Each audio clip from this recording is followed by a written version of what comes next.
Now back to Just Energy Radio with Dr. Rita Louise.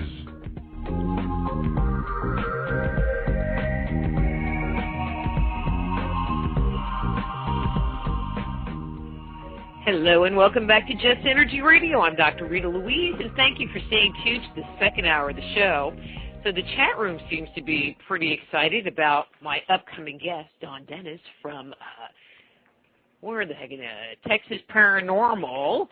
Anyway, if you've been enjoying the programming so far, your mic is hot, so just don't start laughing yet. If you're enjoying the programming, please do mark this show as a favorite.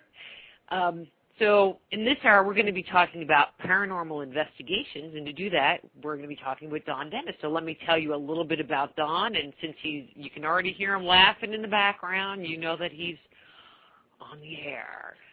Don Dennis organized TSPI to find other like-minded individuals to openly conduct group ghost hunting investigations. He has often spoken of how his interest in the paranormal to a couple of different experiences he had when he was younger. With his premier group, TSPI, Dennis and his fellow investigators have checked out many haunted locations such as decaying cemeteries, supposedly haunted houses, buildings, and other locations that are said to have ghost infestations. So please welcome to Just Energy Radio from TexasParanormal.com or TXParanormal.com, Don Dennis. Hey, Don. Hey, Dr. Rita. How's it going? I'm good. You wouldn't happen to be the ghost dude. No. Oh, actually, I popped in there for just a second, and I think I was getting all kinds of accolades from him. So, to Ghost Dude, thank you very much. Well, okay. Don, from what I understand, you're like one of the top 10 ghost hunters in Texas? Well, yes, as a matter of fact, Haunted America Tours had deemed me the number one, let's see, how do they put it? The top paranormal investigator in the state of Texas. So I'm still waiting for my big paper check, but I was very surprised at it. But that's really cool. Number one paranormal investigator in Texas. Yeah.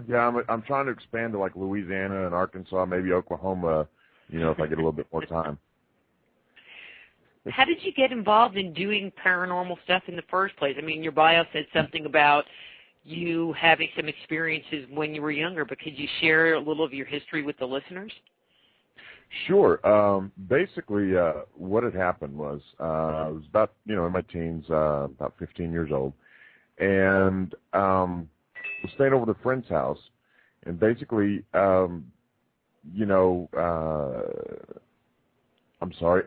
basically, was walking into the kitchen. It was late at night, and going past one of the rooms in his home, there was a chair there, a rocking chair. And as I was passing it, the rocking chair was moving, and I kind of, stopped for a second, was looking at it, I'm like, okay. As a teenager, I mean, your mind starts, going 100 miles an hour. I ran in there, grabbed me something to drink, came back, and as I got to the doorway again, the chair wasn't moving. As I started going past it, the chair started moving again, and pretty much, I've never been back to that home again. But it started me on this path, and, it's been very interesting over the years, from going into some of the old abandoned, mines out in California to we've been all over the country, the Myrtles Plantation, going to traveling all over, going to different haunted locations. It's been great. I started the group, it's been almost 3 years ago, going on 3 years, down here in Texas. And pretty much I'd seen that there was, a lot of people down here looking for, kind of a formal group. So, I kind of set everything up. And surprisingly, I mean, our first meeting, we had one person. So, I mean, it started from there. The next meeting, we probably had 10, 15, and then we've been as high as 75 people in the group right before the hurricane. Of course, after the hurricane, a lot of people moved away, but we're still one of the, actually the largest group in Southeast Texas right now. Cool. What was the gear? Oh, go ahead. Oh, I was going to correct you, actually. It's the name of the group is the Texas Society of Paranormal Investigators, but that's okay. You can call me whatever you want, Rita. That guy. I'm going to write that down. It's okay. Go ahead. Well, it goes with the webpage. That's why I'm just saying it, okay? It's all right. So what is the scariest investigation that you've gone on, or the one that you've gotten the most hits? Because when you go and do an investigation, I'm making the assumption that, it's identified by what kind of readings you get, what kind of pictures you get, any EVP, whether there's anything going on. And so have you gone on a lot of investigations where you walked off with a lot of potential evidence or evidence? It depends on the location. Of course, we've been to the Myrtles Plantation, which is supposed to be one of the most haunted places, haunted plantations in the United States. Just testing out different equipment and everything else. That was, when the K2 meters were all the rage. And the K2 meter, in case anybody listening doesn't know what that is, it actually measures EMF, which is electromagnetic fields. They surround any kind of electronics. The theory is that if you have a EMF field just kind of free floating in the middle of the room that has no explanation for it, that it is created by a spirit or an entity that is moving through the room or trying to manifest. We've been to a lot of different places. Really, each one of them has its own unique, has given us our own unique bits of evidence. Sometimes it's not even a matter of going to, an advertised haunted location. We've been to cemeteries, believe it or not, and I don't suggest that people go cemetery hopping. A lot of times it's protected, private property and everything else. But when we go, we get permission. And some of the cemeteries that we've gone to have been the best for EVPs. And EVPs are electronic voice phenomenon. Basically, it's a voice that you're able to capture on either audio or digital recording unit that you didn't hear. And it didn't come from anybody that was there. It's the thing is that one particular place we went to, we had about 4 investigators out there.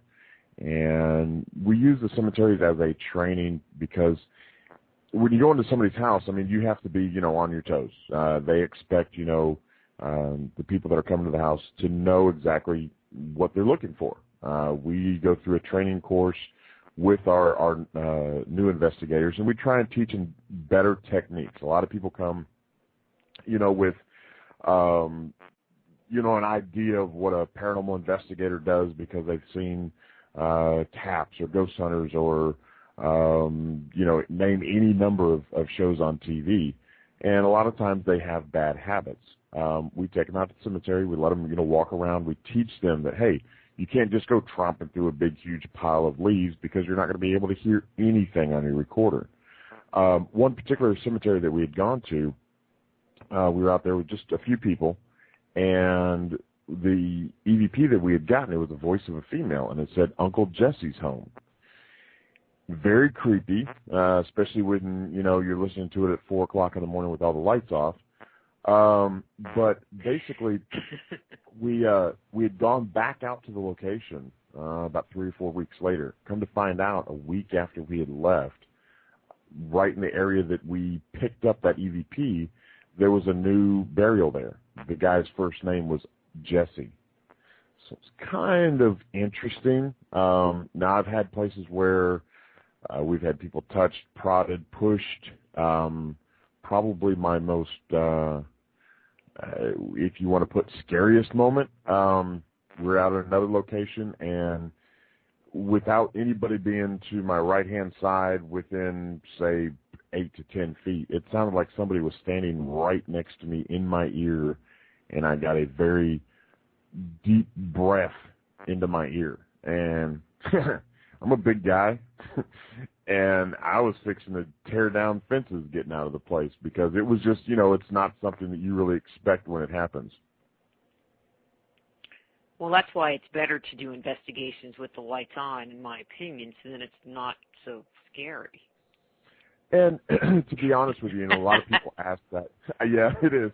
A lot of people ask that, why, when they watch a show or when you go to an investigation, why do you have to turn the lights off? You really don't. The biggest reason why we do it, though, excuse me, is because you have less interference with equipment and everything else. When you're taking EMF readings, and this is all. We use equipment that is not meant for paranormal investigation. We use things like an EMF is basically an electrician or a repairman coming out to fix your microwave would use one of these.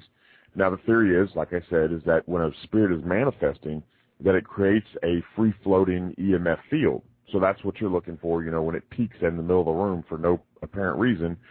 A lot of people say that's what, a spirit is doing. So when we turn the lights off, it's basically so that, the ceiling fan, number one, isn't making any noise, and number two, isn't giving you a false reading. On the other hand, it kind of becomes a little bit dangerous when you're walking around somebody's house, that you're not familiar with, or a location that you're not familiar with without having the lights on. But it makes for a fun evening.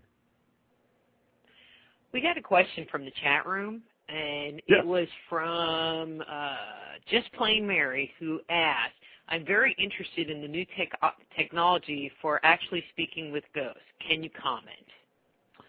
Well, because we've associated ourselves with a lot of groups around the country, and one of the biggest things that is coming out is what's called the ghost box. Basically what it does is it's a radio that does not tune into one particular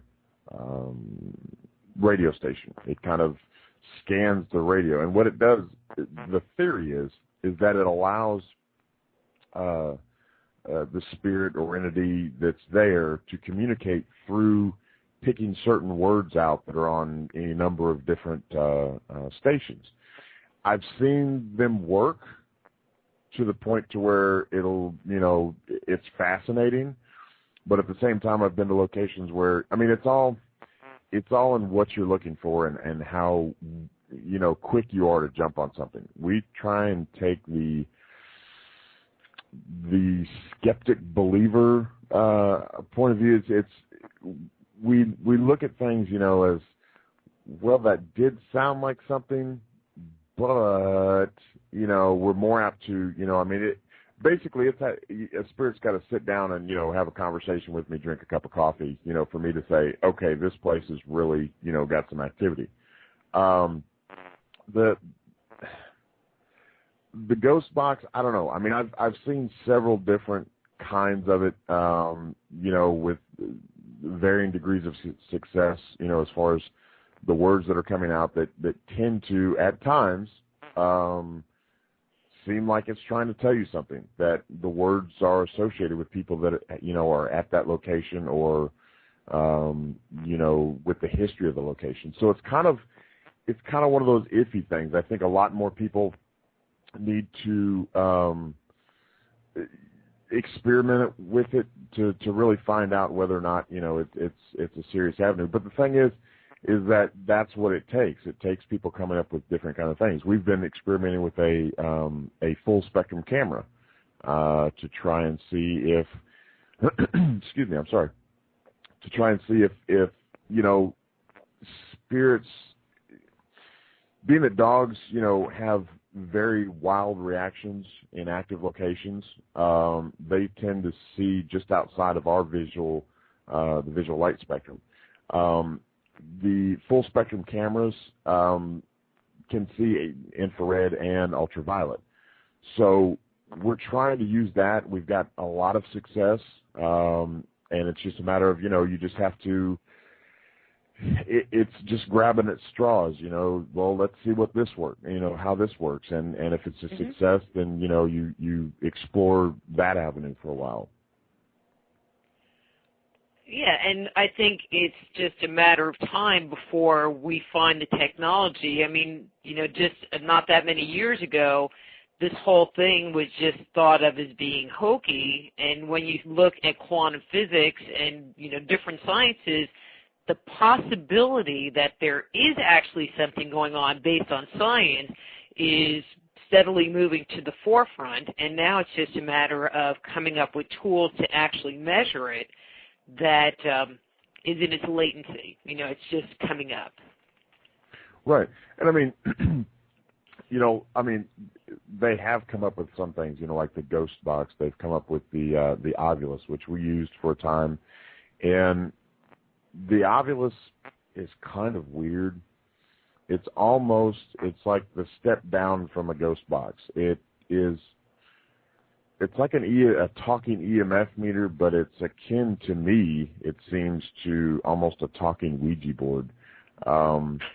And it does. I mean, if have you ever played around with? Never even heard of it. So that would be no. No. Well, basically, what it is it's programmed for 512 words. And, it takes different measurements. I'm not exactly sure the ones. I know it's an EMF meter. It takes, I think, temperature and humidity. But there's several different measurements that it does. And then it takes the value of those measurements and assigns that to a word in its database. Now, there's only supposed to be 512 words in it. The problem is that you'll get words that are not in the vocabulary. And so that's where it's like, okay, where is it picking up this? It'll get a proper name, which it's not supposed to be programmed to say. So that's where, we've gotten some very strange hits on those, especially at the Myrtles, where it was actually talking about grapevines. Because it's a digitized voice, it was either saying grapevines or graft vines.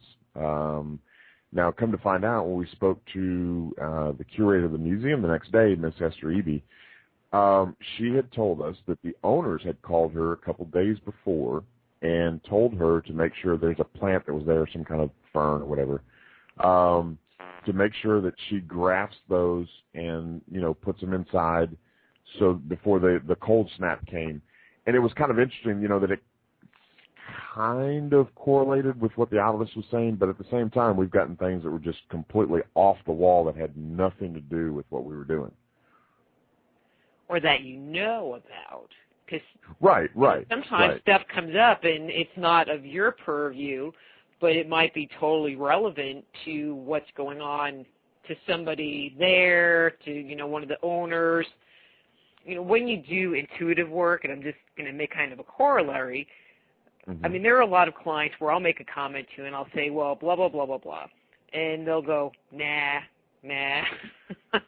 It doesn't relate to me in my life at all. And then we'll continue with the session, and inevitably, I swear to God, this is like 90% of the time, inevitably, by the time we get to the end of the session, we're back on my original comment, and they go, oh, well, yeah, I guess that is true. And so, sometimes in that moment, it might not make sense, but it might actually fit with one of your investigators because maybe that's what they're picking up on, or, something totally unrelated that you're just not connecting the dots in that moment. Exactly. I mean, it could be something that they're thinking about, at the time back home. I mean, any number of things. And that's one of the biggest reasons why, when we go into an investigation, we try and focus on what we've got there, what we're doing and everything else. Because, if the spirit is able to communicate with you concerning your thoughts about, I don't know, whether you mowed the grass this weekend or how bad it's raining back home, when you start asking questions like you're talking about, it doesn't seem like they correlate with, the answers that you're getting, you know, it kind of throws things off. But I mean, there are times that we've had, you know, later when you go back to review it, it's like, wait a minute, wow, that was interesting. You know, it didn't make sense then, but you know, as you're saying, it made sense, you know, the next day or the day after. So I was listening to, it was like Coast to Coast, and they had this group on that was sharing a bunch of EVP, and I thought it was interesting. One, EVP creeps me out totally, but when you listen to, like, turn them lights on. I don't even know. I think even with the lights on, it's still creepy. But a lot of it, you know, it's kind of like, and they make up these things that go with it. How do they draw the line? How do they separate out, you know, one, figuring out what the heck they're saying, which is a mystery to me, because there are other ones where you listen to it and it is perfectly clear. And so how do they say, well, you know, that's an EVP and they're saying this, but you can't even make it out? And then these other ones that are perfectly clear and you're thinking, oh, that must be fake, even though you know it's not, but because it's so clear. Actually, there's different classes. Excuse me, I'm sorry. There's different classes of EVPs. Class A or Class 1 EVP are the clearest, where there's no question whatsoever what's being said. All the way down to a Class C or a Class 3, where you know something was said. You know that it wasn't somebody that was alive, but it's just as far as what they said, there's no idea whatsoever. Now, getting to the quality of them, there's a lot of factors in that. There are groups out there that, you know, they try and throw an EVP through all kinds of filters and everything else, and they digitize it to the point to where when you listen to it, you don't know if it's saying, you know, get out or welcome to McDonald's, may I take your order? I mean, it just, you know, they mess it up so much. Now, because a lot of the software that, you know, is out there for doing this, some of it costs a lot of money. The ones that you can use, I mean, they've got WavePad, they've got Audacity, they've got a couple different ones that are free, and those don't have as much effect, but when you sit there and you process it, a lot of people like to, oh, you know, I want to pull this out or I want to pull that out, and I want to get rid of the crickets and everything. We tend, if you notice on our website, we've got a lot of our EVPs up there. I try and not.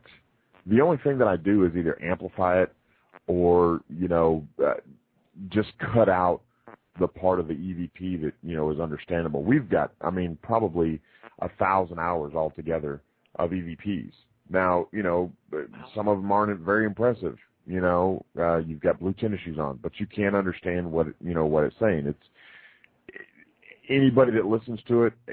One person may say, "You've got blue tennis shoes on." That's what it's saying. The other person may pick up, the roof has a leak in it. I mean, it's so jarbled that it's not even worth, you know, placing up there as far as, you know, to entertain anybody else or for anybody to use it, you know, for anything other than that. It just, excuse me, the Class A EVPs, excuse me, the Class A EVPs, there's no question whatsoever.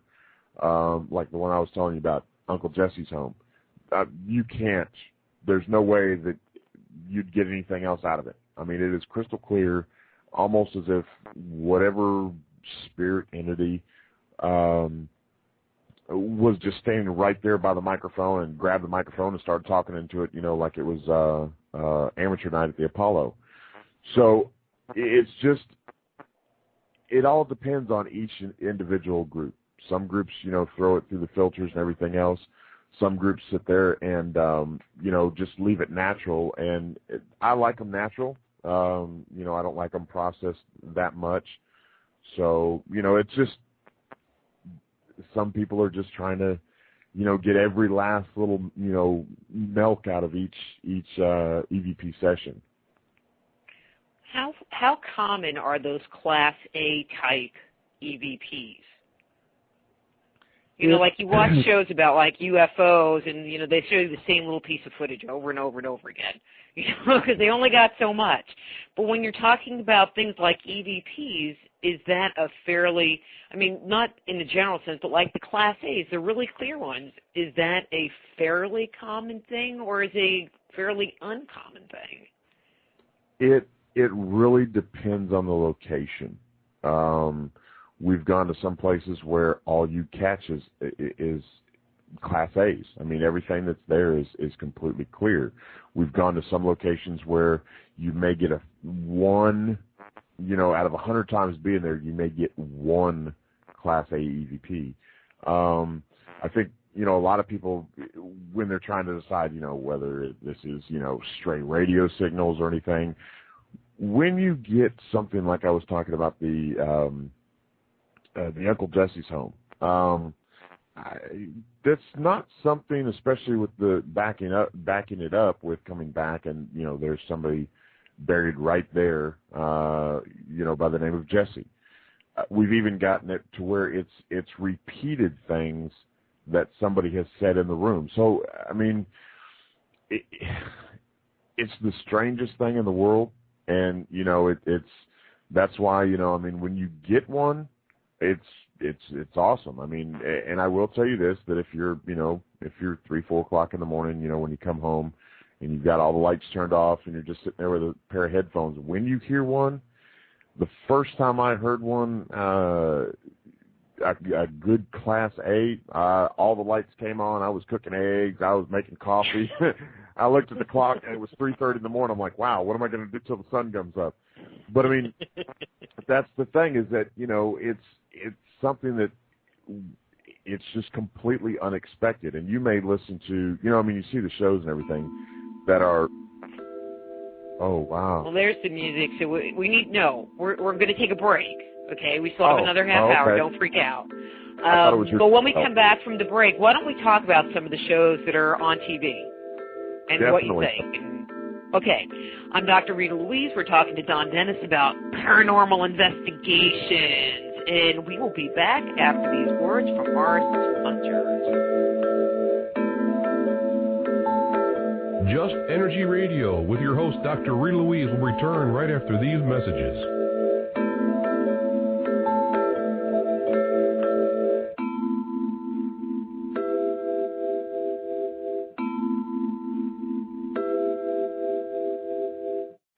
Hi, I'm James Altayanchik, the Black Knight of Talk Radio. Listen to Dr. Rita's Soul Healer Moment live each third Sunday night of the month on Feet to the Fire. www.feet2fire.com for more information.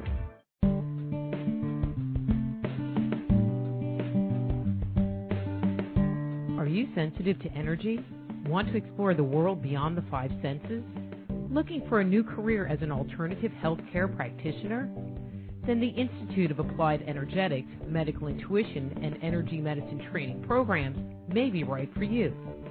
Our comprehensive curriculum provides students with a deep understanding of how to detect, evaluate, and transform the subtle body, as well as techniques for correcting energetic imbalances that may underscore a person's ability to experience radiant health. So if you are sensitive to energy, contact the Institute of Applied Energetics right away. Be a catalyst for changing the way healthcare is done around the world. Visit www.appliedenergeticsinstitute.com and start your new career today.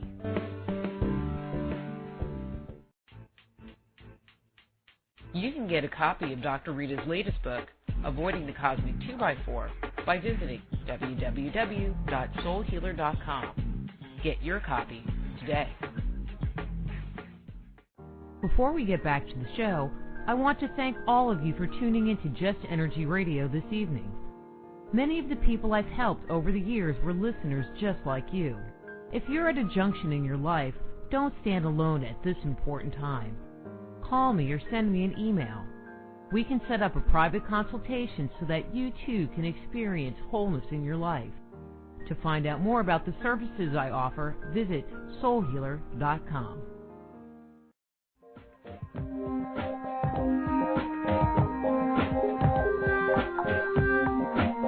And now back to Just Energy Radio with Dr. Rita Louise.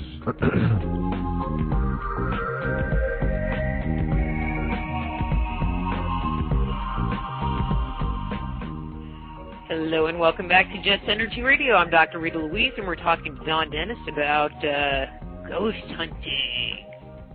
Don, before the break, about stuff. In the chat room, there's a guy named Ghost Dude. And I guess there's a few people that are planning on coming to the conference, which we will be talking about in a little bit. And they were like, well, I've met you before. This was to me. And I'm like, you have? It's like, I don't know. Well, I mean, I guess I've met a ghost dude, like, never mind. I'm just making a joke. I don't know about that ghost dude. I mean, I guess so, but, like one of them real ghost dudes at places. Anyway. So what you're saying is just get around, right, Dr. Ooh, you're bad.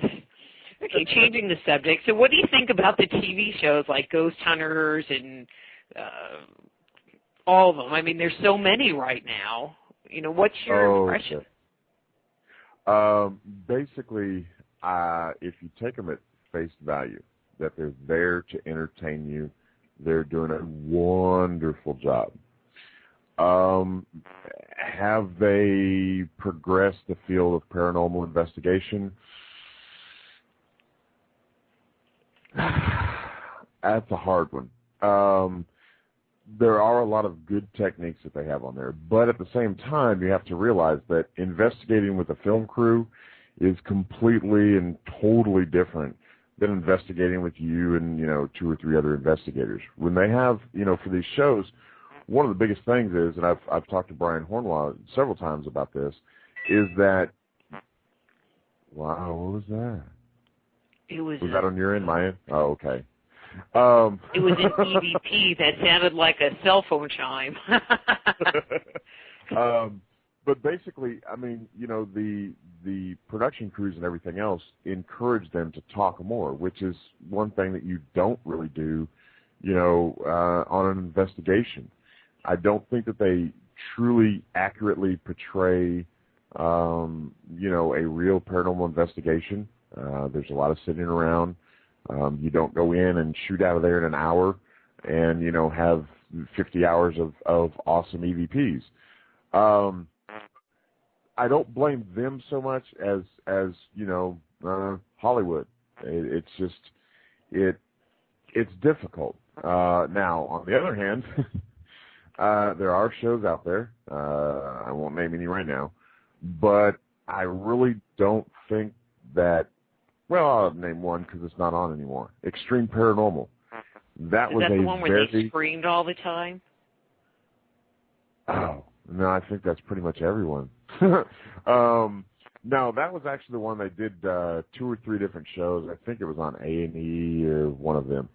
And basically what it was is it was 3 guys going out. One of them was an occult specialist. And at one point, they were in a prison out in Arizona where there had been a riot. The prison had been shut down because so many inmates were killed once they had built the new prison. So it was, the thing was, the guys were just sitting there cutting bars off the thing. First of all, you're not going to be invited into a place to destroy state property. The other thing that the guy was doing was, took a razor blade and was cutting his arm. I don't really think that, it puts a bad image out there because you know how people are. They see something like that and they're like, oh, well, then that must be what all paranormal investigators do. And that right there, it hurts our image. It hurts the field. And, just like there's bad paranormal investigators out there, there's bad paranormal shows out there. There are some that because time constraints, they're chasing around, saying, oh, there's a cold spot over here with a laser thermometer. Well, if you're in the field, if you've gone on an investigation and used one of these things, they're completely useless. The laser thermometers. because they only measure surface temperatures. You could have a spirit, doing cartwheels in front of you. You're not going to pick it up with one of those things. The only way that you would be able to pick up signs that there's, any kind of temperature change in the air, you'd have to have an ambient temperature gauge attached to it.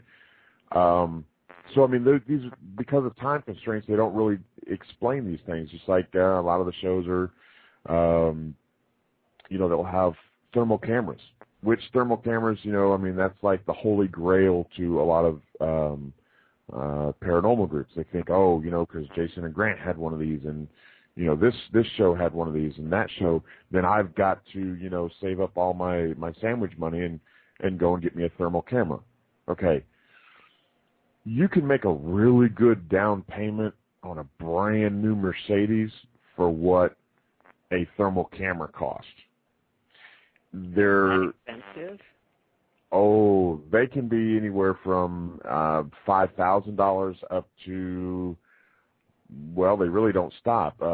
We have a company here, down here in Texas, that they manufacture a thermal camera that's about the size of a deck of cards. NASA actually uses it so that the space shuttle can line up with the International Space Station, when they're docking. This little deck of card-sized camera is $250,000. Yeah, I can do a lot of things with $250,000. Mm-hmm. One of them is not buying a thermal camera. The thing is, the best piece of equipment that you can use, short of a flashlight, is your own mind. Being able to filter out, what is paranormal and what is naturally occurring, occurrences in the home or, in a location that you're going to. That is the best piece of equipment you can have. And that's one of the things that I try and teach my investigators, is that, jumping to a conclusion, based on somebody brings in a picture, for instance, and, there's a light streak across there. I've looked at so many pictures where it's, look, here's an orb. Here's, somebody's walking up to me in the mall. Oh, you're that guy that I saw from TV or heard on the radio. Hey, I've got this picture. Can you look at it? Okay, sure. And 99% of the time, it's just a piece of dust, a bug, moisture in the air. And it's because of shows that have, they get that one little piece of evidence, and it's like, oh, hey, we got a clear orb right here, and it's green. Okay.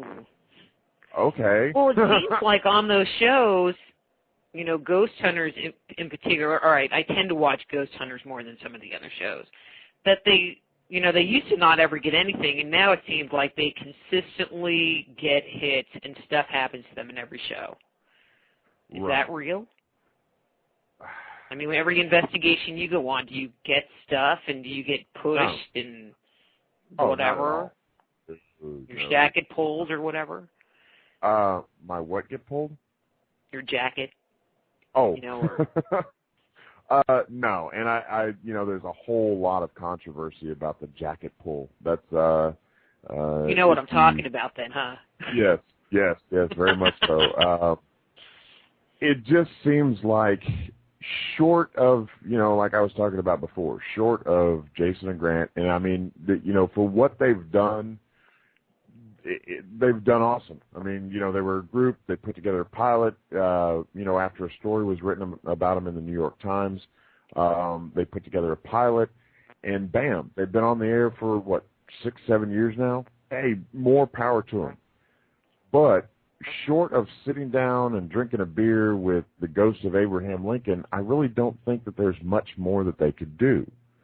And I think that, in some instances, and I don't blame them, because it's, ultimately it's the production company.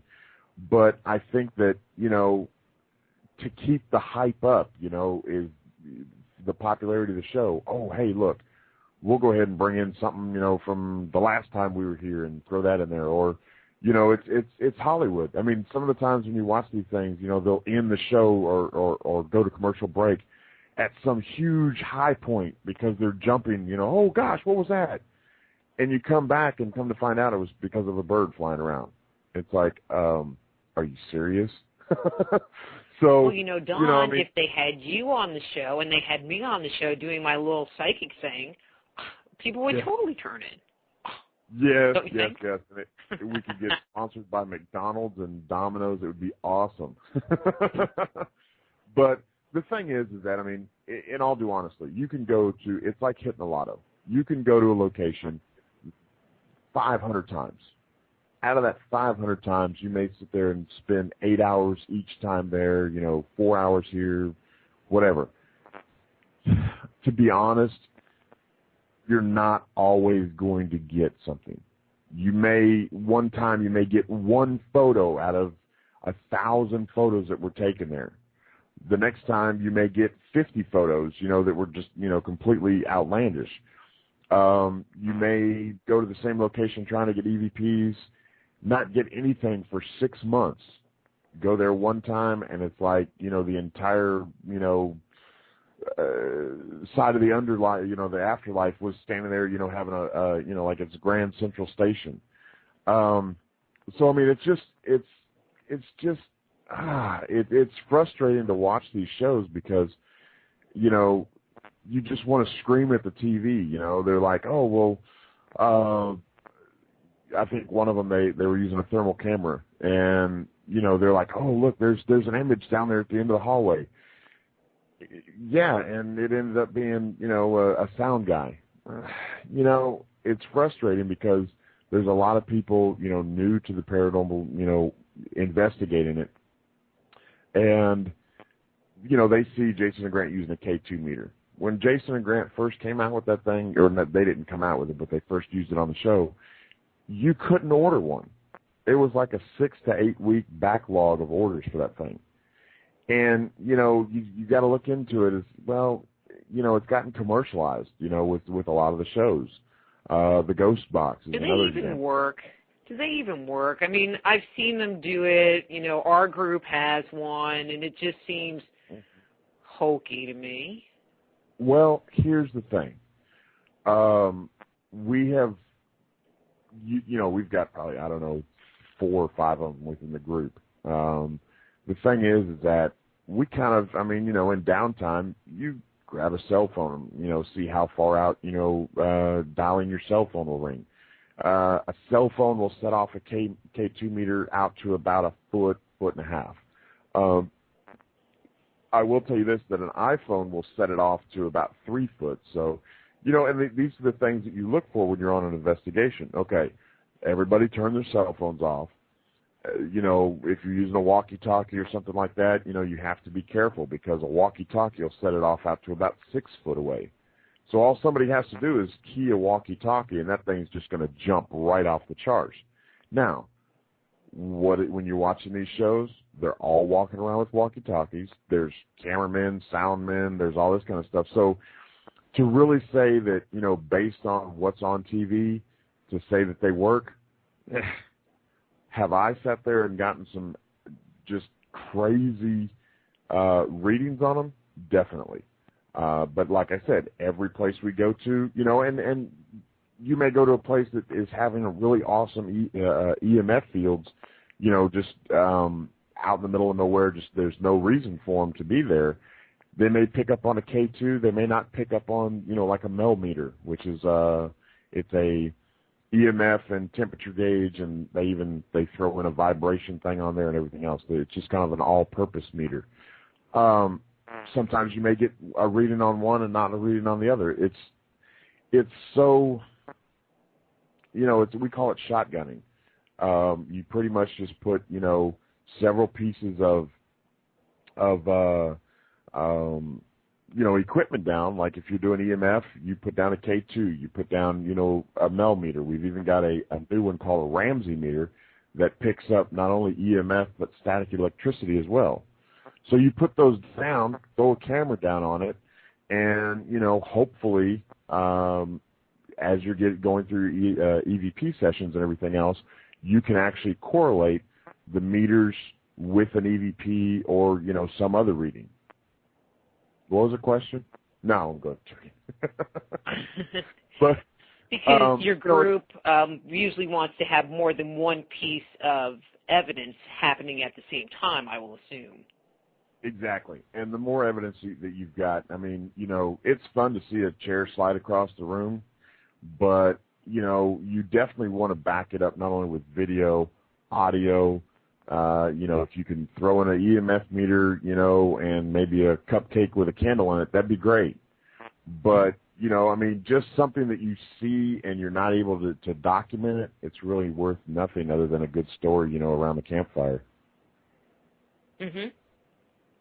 Well, and I'll give an example. So when we were both at the Jefferson conference in November, yes. I was staying, my fiance and I were staying in, we were staying in one of the bed and breakfasts, and of course the owner had to stick me in the haunted room. Here you're the psychic, you get the haunted room. And so we were just like laying on the bed, and I was kind of propped up on one arm talking, and the next thing I know, because it had those pull-down shades, those, like paper kind of pull-down shades, one of the shades goes, so after my fiance kind of pulled me down off the ceiling, we both just cracked up.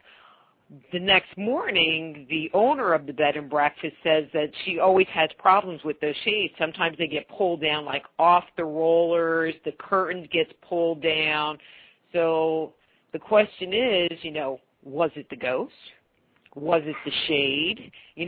Because there was nothing supporting other than what happened to us in that moment. Exactly. And, it makes for an awesome story, but it would be even better if you had it on video. If you had it on, on video, and you had a digital voice recorder there saying, "I don't like these shades," that would be even better. But, and that's what we try and do on an investigation.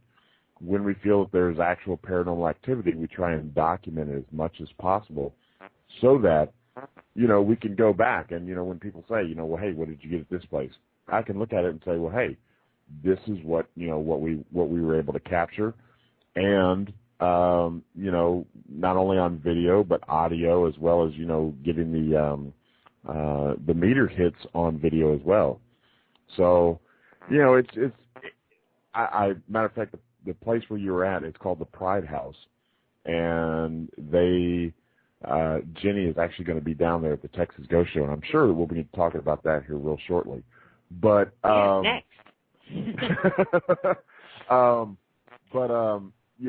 it's a fascinating place, and I believe that we are going to be going up there sometime this summer to do an investigation there. It's an awesome place. I do remember you telling me about the shades, and she's told me so much more since then, including up there in the attic.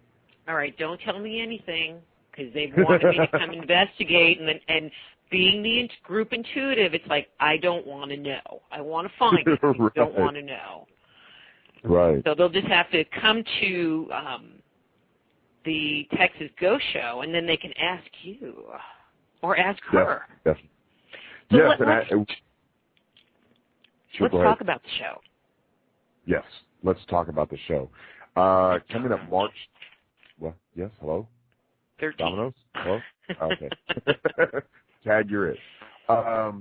Basically, March 13th down here in Beaumont, Texas, we're having a huge conference called the Texas Ghost Show. And we've got Brad Kling from Ghost Lab. We've got Brian Hornwa, who from Ghost Hunters and Ghost Hunters International. Let's see here. We've got so many people. We've got Larry Flaxman, who I'm sure you know, Dr. Rita. We've got and you're coming as well. We've got, yes, that's going to be awesome. We have Dash Beardsley from down there in Galveston. He puts on the Galveston Ghost Walk down there. We have Jenny, she's one of the owners of the Pride House. Jody, who does the Ghost Walk up there in Jefferson. Oh, I know I'm forgetting somebody. Ken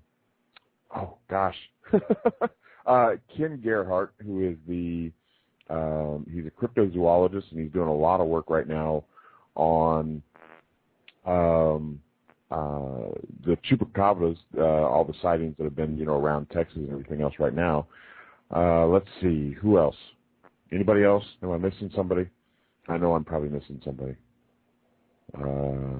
Oh gosh, there's just a whole lot of people coming. You definitely don't want to miss it. Tickets start at $20. We did that because with the way the economy is and everything else, I wanted to be fair to people. We've got Chris Walden, who does another radio show. We've got I cannot forget Brian and Anna Marie from Ghostology. We also have Erica, and I always mess up her name, Brewster Haney. She is the. What did I say? Did I say Erica? No. Oh, I'm sorry. Erica Brewster Haney. She is considered the Oprah of the paranormal, or the psychic world, I should say. She's really neat to talk to, because it's just wow. I mean, she can tell you some things that will just knock you off your feet, and she's very accurate. She's actually she works cold case files all around the world. A lot, down there in Florida and, in the Southwest and Southeast and Northwest and up there in New York. But anyway, we've actually got the Museum of the Weird out of Austin coming, which is going to be very interesting. They have, they're bringing Shrunken Heads, the Fiji Mermaid, and a whole bunch of other things that you don't normally see in this museum. We have all kinds of vendors, everything from massage chairs to, if you want to get scented candles for aromatherapy, the scented soaps. Let's see. It's going to be a whole giant festival, expo. Oh, totally, yes. Covering all kinds of things. Definitely. And, I mean, it's going to be fun. All the speakers, they're going to be up there during the day, just, discussing certain topics, everything from metaphysical, spiritual healing to ghost hunting to what's it like being, paranormal investigator on TV, to, history of different areas around Texas. It's just going to be a really, really good show. I'm going to be talking about how to tap into your intuition and detect ghosts. Woohoo. Yes, that's going to be awesome. A good topic any time of the day. But don't you also have, VIP tickets for people that if they get, like a meet and greet and all kinds of really cool stuff? Yes, as a matter of fact. We have a new VIP package that basically you get the meet and greet Friday night. As soon as you get done with the meet and greet, we all head over to a restaurant that has closed down completely to allow us to take over the restaurant. So we're going to have a huge, real nice Cajun dinner and everything. Get around. I wish we had a campfire so we could get around the campfire and tell ghost stories, but pretty much sit around and just, be normal. A lot of times you go to these events. Whatever that means. Yeah, really. I've been around you before, Rita. I wasn't talking about me, Don. But, it's just going to be a really fun event. And then, the next day you get, VIP treatment during the day. Now, those tickets are $90. And we've got just all kinds of things planned. And we keep adding people left and right. It's going to be awesome. It is going to be awesome because they get to hang out with you and me, and Larry Flaxman, I think, is going to be on the show in a couple of weeks. Yes. So we'll talk about the show again at that point in time. So, yeah. So give out some website. We're running out of time, so give out some website information. If people wanted to get more information, if they want to get some tickets, where would be the best place for them to go? Definitely. If you want to come down to Texas for the Texas Ghost Show on March 12th and 13th, if you go to txparanormal.com, there'll be a big poster right there. Click on right up underneath it where it says register for the event, and it'll take you right to the ticket page. And you'll be able to, we have also got the raffle ticket there. You can buy those for $5 each. We have all different kinds of prizes, everything from ghost hunting equipment to a great trip up to the Pride House, just all kinds of things. Cool. At TX this might sound like a dumb question, but yes. Where is Beaumont? I mean, it's by Houston, but how far from Houston, for people that are not familiar with Texas geography, Definitely. Where is it in relationship to Houston? It's approximately 90 miles due east of Houston, almost to the Louisiana border on I-10. Oh, gosh. Our time is up. It's Spirit saying, Don, we have to go. Thank you very much, Dr. Peter. Well, Don, thank you so much for sharing all your knowledge and insights. I mean, the chat room's been going kind of nuts. They're loving you. They love your voice. They're loving you. They're excited about the show. I mean, it's all good. Don Dennis, Texas Paranormal, Texas Ghost Show, March 13th. For more information, go to txparanormal.com. And then next week, we have Jerry Smith coming on, and we're going to be talking about the secrets of the Holy Land. And so, till next week, I'm Dr. Rita Louise. This is Just Energy Radio. If you've enjoyed the show, please do mark it as a favorite.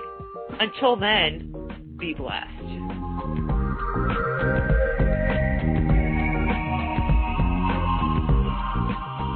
Join host Dr. Rita Louise each week at this time for Just Energy Radio. Point your browser to www.justenergyradio.com for more show information and to contact Dr. Rita.